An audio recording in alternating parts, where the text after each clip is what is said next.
Hello everyone, welcome to legendofficers.com.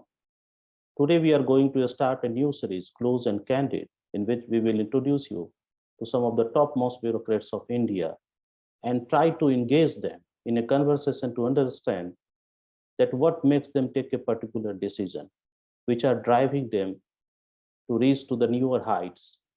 Welcome to our show, Close and Candid. Today we have with us Mr. Adityanath Das, the former Chief Secretary of Andhra Pradesh and presently working as the Chief Advisor to the Chief Minister. Welcome to our show, Mr. Das. Thank you very much. So you have been dancing with your dreams. How many of your dreams you have realized and how many are still unrealized? See, one of my, the dreams was that, what we think in our lives, what we have our principles in life that we can practice in our professions also. So that was my dream, and I could do that in my job as, Indian Administrative Service Officer. And when I served Government of Andhra Pradesh and Government of India for some time, I could practice my principles, what principles I had thought about me. So that was my dream, and that's what I did. Other dreams are that, whatever capacity we have, whatever we can do, whatever we can contribute for the society, for the people, through whatever knowledge we have gained and experience we have gained. That is my desire to do further that.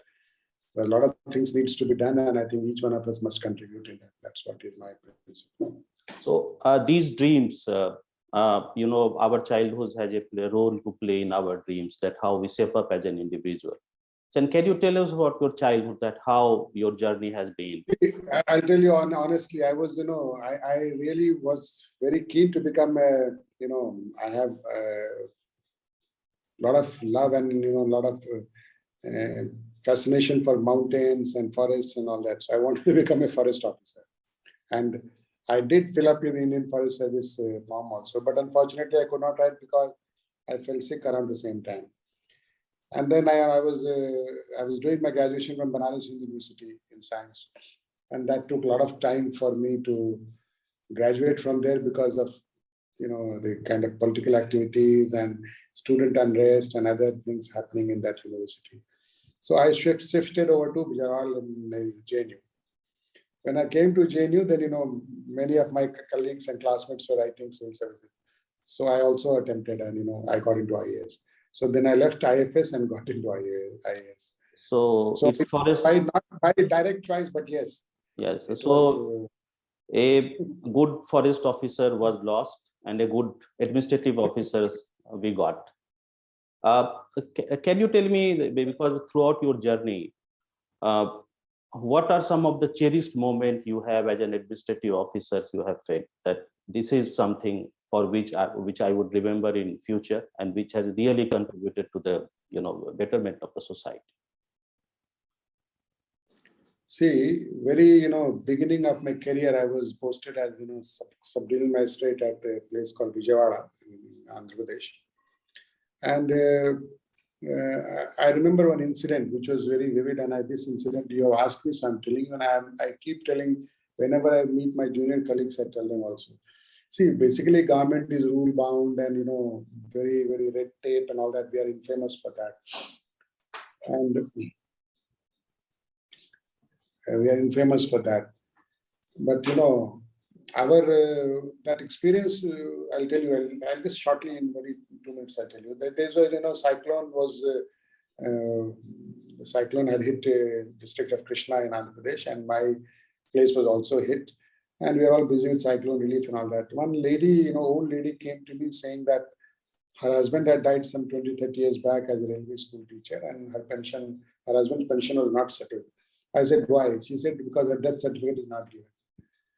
And I said, it was old case. So I said, it was, I said, what can I do? She said, look, I have gone everywhere, but nobody is giving me the death certificate. And they said that you have to, sub-divisional magistrate has to give a death certificate, then her, pension can be settled. And this was quite surprising for me. So I asked my office, they brought me a very thick file. And in that thick file, a lot of correspondence was there. And finally, there was a letter from Attorney General of India saying that, look, your death certificate can only be given by the Registrar General of Births and Deaths in Delhi. because the competency of every level is goes after one up to 1 year, one level, then and all that. So it is now very old case, only he can give. And this lady did not know how to get that. So I also told her the same thing. I said, look, my predecessor had seen her. She had been coming to my office, I think, for more than a decade.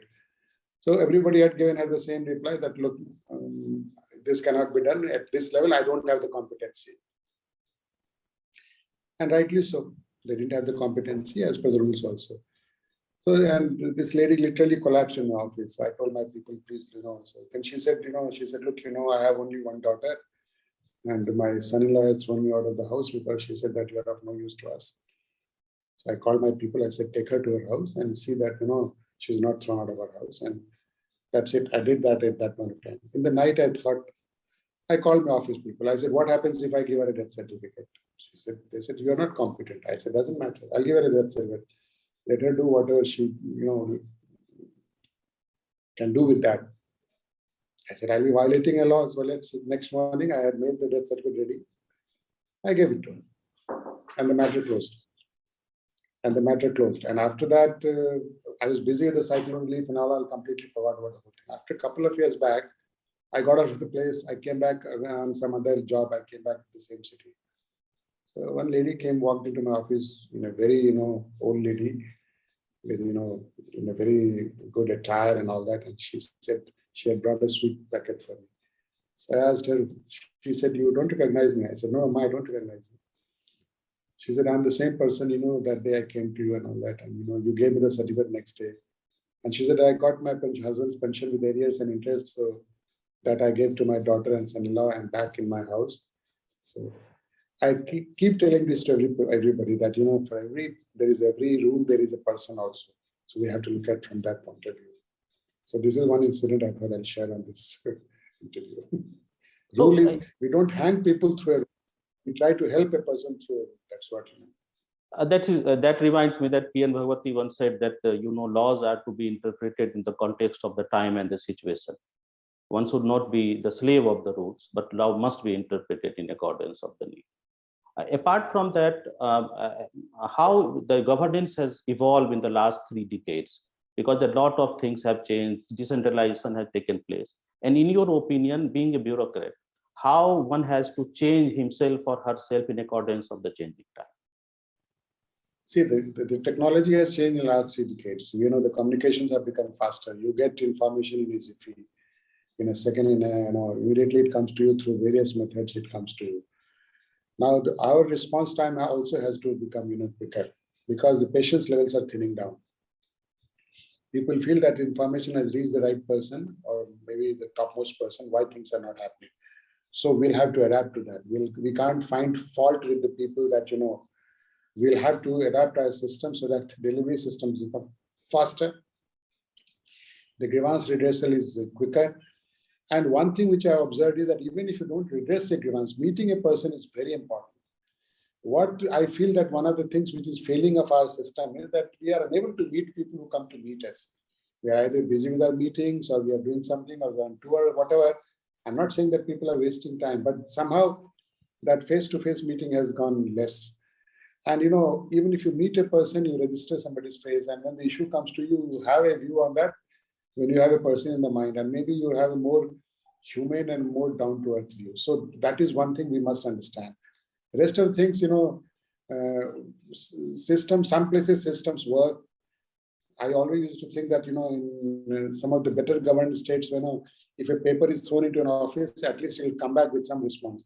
But now people are losing that also because some places, nothing happens.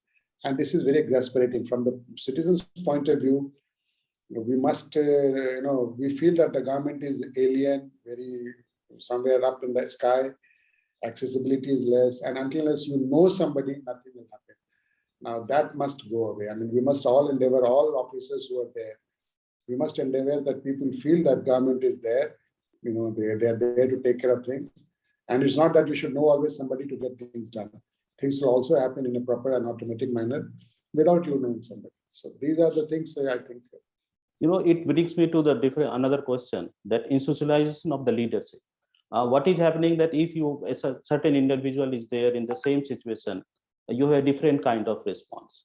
and a better response. So as I remember that you have been one of the longest serving irrigation secretary of Andhra Pradesh.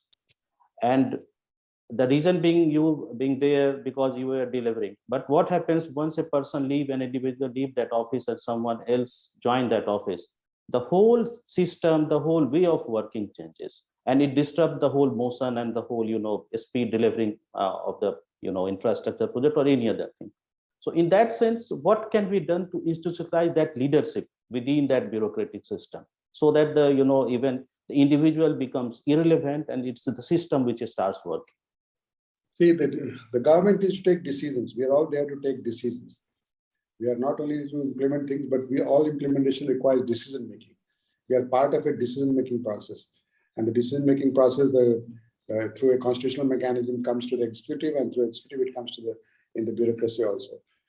So the delegation and responsibility and accountability has to be fixed in a very, very specific and very, very precise manner.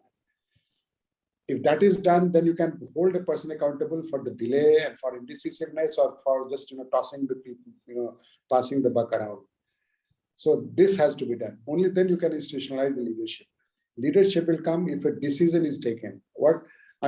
Every level, where it is the highest level in the government of India or in state governments or at the lowest level, each one of us are there. Some of us take decisions and some of us are there who facilitate that decision-making process, like our office staff, even a peon or a driver, they're also part of that process because they facilitate us.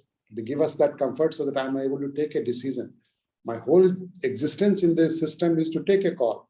If I'm not taking a call, then system must empower me to take a call. There are various reasons why somebody doesn't take a call. If you can address those things, then the leadership can be strong. As long as you don't address that, as long as the system doesn't empower an officer or a person to take a call on the issues, embolden him to take a call on the issues, nothing will change. So delegation, accountability, and of course, incentives and all are always there, but delegation is one important thing. You delegate. This is your job, you do it at your level, it finishes. And encourage, don't look at mistakes and failures as some kind of big things. Mistakes and failures will happen, but people learn from it. A bona fide mistake, a bona fide failure must not be, looked into in the manner, the way it has been looked, and people get discouraged and they're disincentivized to take a decision. So this is my take on that. Your, instinct as in the irrigation department is lot of talked about. Can you go back in the history and tell us that how again, it is all? My irrigation posting was quite kind of, out of the blue for me. I was working as Commissioner Municipal Administration in Government of Andhra Pradesh after I came back from Shillong. And Shillong was a project job. So irrigation was also like, I was the secretary of the irrigation department, but it was like a project where I was supposed to deliver things on the ground. And, my approach to the whole thing is that these are the projects which will benefit people. These projects are on the ground. If it gets delayed, the benefits are denied. So how do I and how do I ensure that things get done in time? Because any indecisiveness there, any issue which gets lingered on and doesn't take acted upon immediately, the time increases, the cost increases, and public is denied the benefit of that. So I looked at every issue. My approach was that my file should not become thicker. My project should become, should go on. Generally, in the government, what happens? The files become thicker and project remains wherever it was. So I wanted to reverse the whole process. My file should be thin and my project should be large. And I acted on that, and most of the issues I could sort out. I could look at the issue from a very, very practical point of view.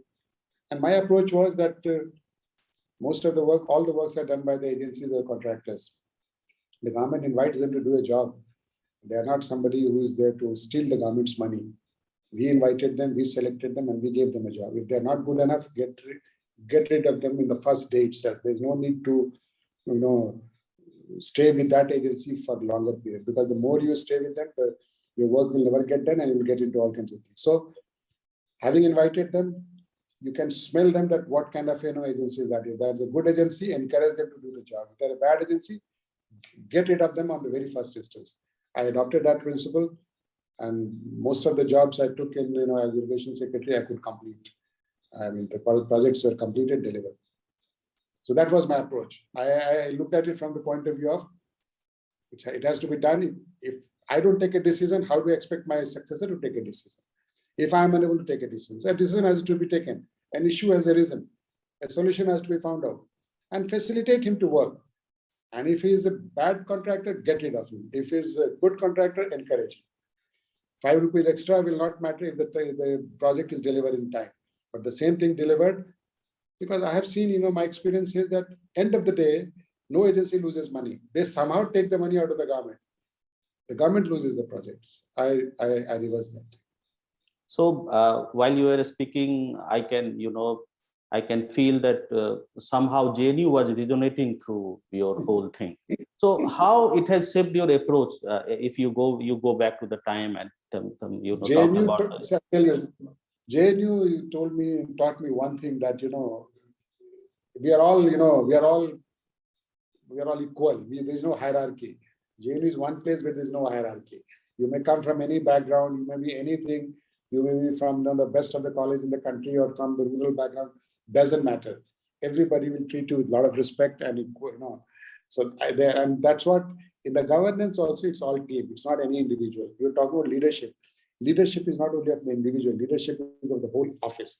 Everybody should be party to that decision, whatever decision. So JNU taught me that approach, respect for everybody, respect for human beings, their views, their attitudes, their background, and then take them along. So wherever I worked, whether I worked in Shillong, that also was a difficult job I could complete, and that is one of my most cherished work, that Institute of Medical Sciences in Shillong.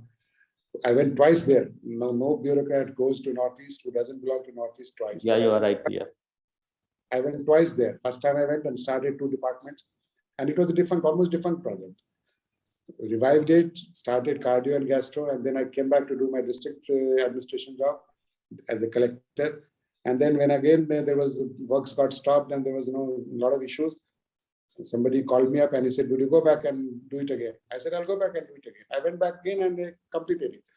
So this is my approach to, this all came from the JNU, that how you take everybody along with you, even in a hostile environment. Shillong was at that time very kind of a lot of hostility was there, outsider, insider, tribal, non-tribal, all those issues. But if you're sincere, if you're honest, and if you're honesty of purpose and approach, people will join you and they will support you. So that came from JNU. You have made my day, because you are so right that, as you said, that as a municipal commissioner you were working, and then you shifted to the irrigation unit, started working, and JNU gave you that opportunity. Coming from a very small place, being a student of science, I also come to JNU as a student of history. So it's so nice to know that you are from JNU.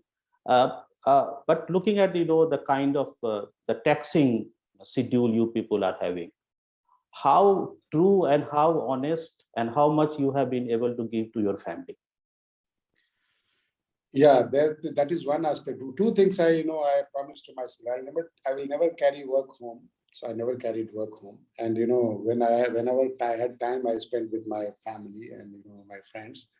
I used to go to my village wherever I could. I mean, my hometown, Madhubani and village. Whenever in our system, most of the functions are from the village only. So I used to attend to that.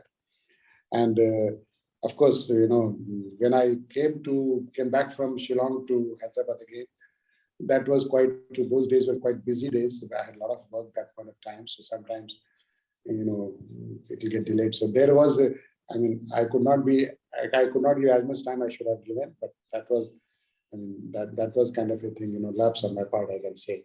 But otherwise, I tried to spend as much time with I could not go on holidays and all that happened. Because again, the work, many times it happened that I had plans to go for LTC, but I had to cancel at the last minute because something important came up, And there I took a call that, look, if it is not done in time, again, it will slip up. So I took a call and I stayed back. So those experiences I have, of course, had to, my family was not very happy with my subdistance, but I did that. Because when you're doing a public service, public service becomes paramount, That's what. This writing poetry, whether it has been a late development or you have been writing from poetry from earlier? My writing poetry, I've been writing from my college days only. I have been writing poetry and it was, different approach at different point of time. The quest of a human being, the thoughts you have in your mind, the challenges you face, the dilemmas you come across, even in the job you face that. And sometimes, you try to, figure out things that how all these things are working. You relate. All this comes out in the form of poetry. So if we look at your poetry in a chronological order, one can, see a kind of autobiographical, journey of yours through your poetries. Yeah, you're right. In a sense, it is right. My poetry reflects what I am basically, and what I think. And I have really tried to stick to, whatever principles I had in my, childhood or youth or, even during service. And that has got reflected in my poetry also. And you read poetry as well? I read poetry. I read a lot of literature. I'm very fond of, literature, both Hindi and English literature. I have read a lot of books because that is the only way you can, the time I call literature a time travel through the time and through the, universe. So only way a human being can do a time traveling is going through literature. Okay. So in Hindi, which of the poet or novelist you like to read? One of the early influence was, I can tell, Rabindranath Tagore. I read, and some of Rabindranath Tagore's poems. His biography I read. One of the first biographies I read was Tagore. I also read biography of Gandhi. I was fascinated that how a man can be so. My Experiments Truth was a fascinating title of the book itself. And Krishna Kriplani's biography of Tagore I read, and then M.C. Chawla's biography I read. Biographies I like. I have read novels in both the American literature, Russian literature, short stories. John Steinbeck had another influence, very Grapes of Wrath was, I still remember Tolstoy's War and Peace, Anna Karenina, Turgenev's books I've read, Michael Six poems I've read, these kind of things. Walter Whitman I have read, Hawthorne I have read, So a lot of these things I have read. And I like literatures, very much. So I thought, I will never take it as a matter of study like a regular course. Because if you do that, you start hating that subject. So I kept it out of my, I only read it because I liked it. So when you are writing poetry, do you get influenced sometime by, say, a particular poet, or you like someone's style in writing poetry? See, at the time of poetry, a particular poet may not come to your head, or particular line may not come to your head. But what happens, certain sentiments and feeling get reflected in a different manner. It is like, sometimes you are, you're walking on a beach or somewhere, and suddenly, how to put it? Suddenly a sun ray catches your eye, because a pebble is like that, it's like that. So because there is a sun and there is a pebble at a different angle, you get a reflection, you get a sharp light, like something like that. So this all literature you read, of course, stays in your head, and it helps you suddenly to understand an emotion or a sentiment or a feeling or a thought in a very different hue and color. So that's what it helps you. Your one of the work in the field of education is also being very highly appreciated. Can you tell us about that as well? See, when I joined the school education department, it was one of the departments which is very vital for our social sector. And of course, I had again opportunity to go back to some infra department, but I stayed back there because I wanted to. And my only approach was that the teachers are the fulcrum of the education system, the school teachers. And I found the school teachers mostly roaming around everywhere for their work, for their this benefit, for that benefit, all kinds of things. So I said that let the office, the whole education department must be, geared up to ensure that teachers stay in the school, children stay in the school. If both stay in the school, something good will come out of that. So my job was to make schools more habitable, more congenial for the child. The child goes to school, he doesn't want to come back. That kind of environment created in the school. And teachers also must stay in the school. So all their issues, it should become our personal issues. I used to feel that if a teacher has a problem, it is my problem and should be sorted out. It is sorted out at the first instant itself, so that he stays back. So all decision making was, geared up again around this principle. My job, what I have done always is I have always found a higher principle And then I have started my journey towards that. Even in irrigation, the higher principle was the public service, public. If you give water to an area, the area doesn't require anything else; it develops itself. So I fix up a higher principle, and then I try to reach there. In doing work in Shillong, the higher principle was that health facility for the people of Northeast. In irrigation, the higher principle was that the water must reach the deprived areas and dry areas of the state. And in school education, the higher principle was that teacher must stay in the school, and the children who go to the school would like to continue in the school. They would not like to come out. So on these higher principles, all decisions were tailored and tuned to fit into that higher principle. Now, being a chief advisor to the chief minister, and as well as a person who has so many experience, what are your plans for the future? How you would like to contribute now? See, Andhra Pradesh is an old state, but a new state. That has happened after the division. We have to develop at a very, very rapid rate. We have to ensure that whatever after the division, whatever setback state has must be removed.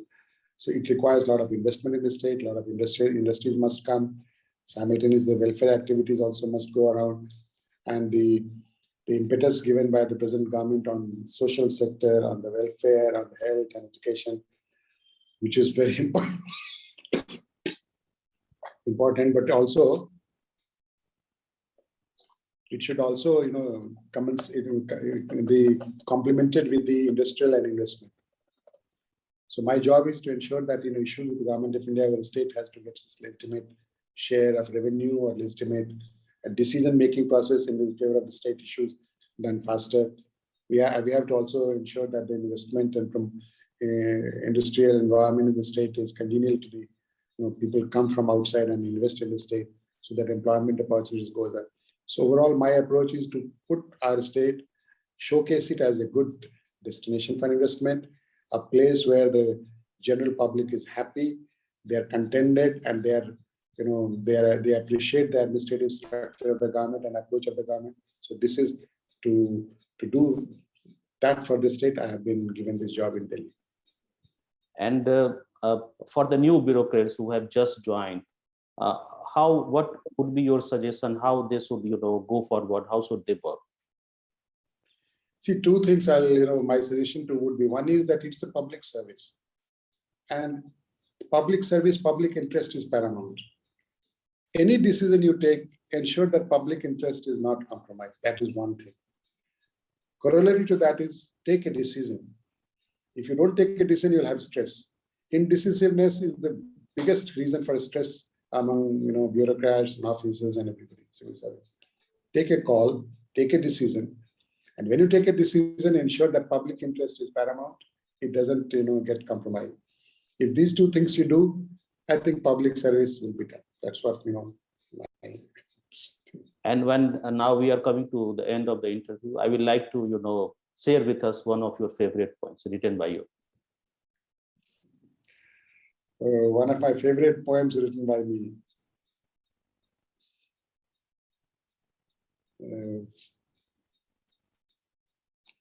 We just check up. Can you give me 1 second? Yeah, so why not? So why not? This poem, it has been written recently, I can tell you. I have not given a title to it, but I can read it out. Sure. A juvenile aspiration, a teenage dream. This is a poem regarding, this is not a different platform. A juvenile aspiration, a teenage dream, or passion, pure and undiluted desire, suddenly becomes real, takes a shape.